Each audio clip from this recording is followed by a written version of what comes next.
জনস্বাস্থ্যত exclusive এডভাৰটাইজাৰৰ লুণ্ঠন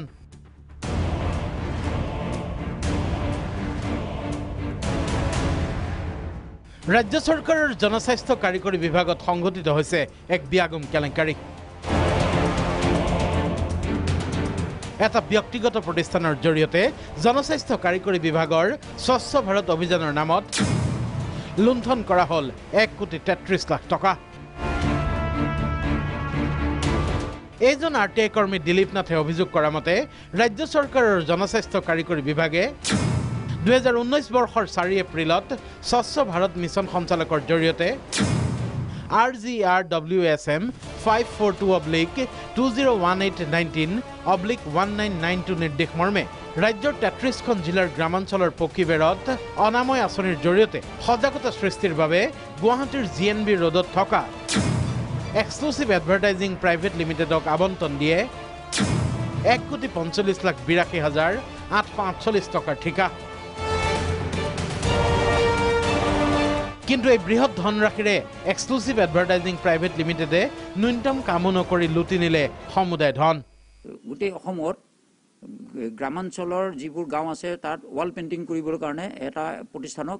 ৰিহন দৈমাৰী এটা tender যোগে এটা কাম দিছিল এক্সক্লুসিভ এডভাৰটাইজিং এজেন্সি গুৱাহাটীৰ এই প্ৰতিষ্ঠানটোক যোৱা আপোনাৰ 4-5 মাহৰ আগতে এই এটা কাম দিলে এই কামটো গোটেই অসমত 33খন জিলা গোটেই অসমৰ নহয় আচলতে 33খন জিলাত এই কামটো কৰিবলৈ দিছিলে প্ৰত্যেকখন গাঁৱত 4খনকে মানে গাঁৱত 4খনকে ৱাল পেইণ্টিং কৰিবলৈ দিছিলে যে মুক্ত অঞ্চলত মলত্যাগ নকৰিব আচৰিত কথাটো হ'ল কি কোনো এখন জিলাত এখনো ৱাল পেইণ্টিং নকৰাকৈ সেই প্ৰতিষ্ঠানটোৱে 136 কোটি টকা আত্মসাৎ কৰিছে এই গোটেই ঘটনাটো এটা CBI তদন্ত হ'ব লাগে আৰু গ্ৰামাঞ্চলত আচলতে মই জনাত গ্ৰামাঞ্চলত শতকৰা 80 ঘৰ মানুহৰে কোনো ৱাল নাই ভোটৰাত জেওৰা দি পেলাই ৱাল দি থোৱা থাকে তাত আপোনাৰ কেনেকৈ বেনাৰ পোষ্টাৰ লিখিব এই গোটেই ঘটনাটো ৰিহন দৈমাৰীয়ে মানে নিৰ্বাচনৰ আগে আগে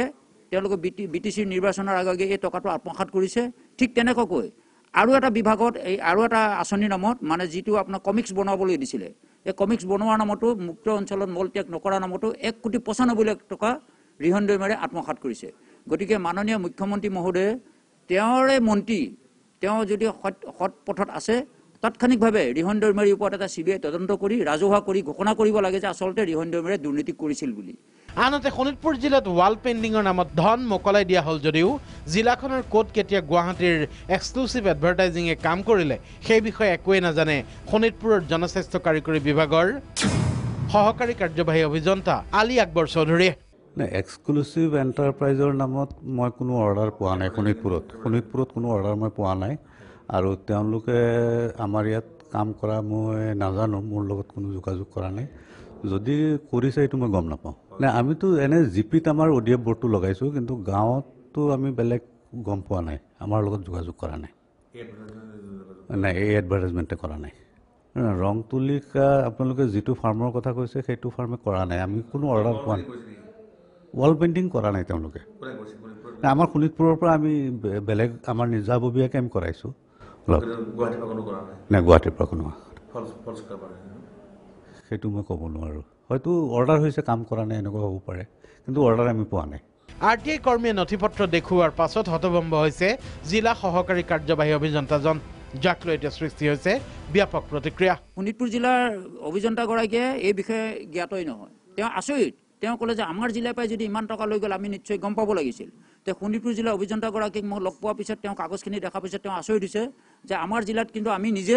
কোনো ঠাইত এখনো বেনাৰ পোষ্টাৰ লগোৱা নাই গতিকে তেওঁ কেনেকৈ আত্মসাৎ কৰিলে সেইটো তেওঁ নাজানে গতিকে এইটো এটা তেওঁ কৈছে যে এইটো আচলতে মানে দুৰ্নীতি হৈছে বিষয়টো তদন্ত হ'ব লাগে বুলি প্ৰকৃততে কিদৰে লুণ্ঠন চলাইছিল এক্সক্লুসিভ এডভাৰটাইজিঙে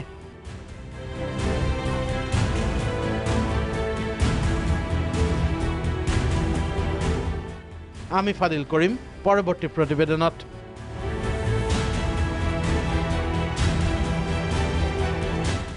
সঞ্জীৱ হাজৰিকাৰ ৰিপৰ্ট ভিজন প্ৰাগ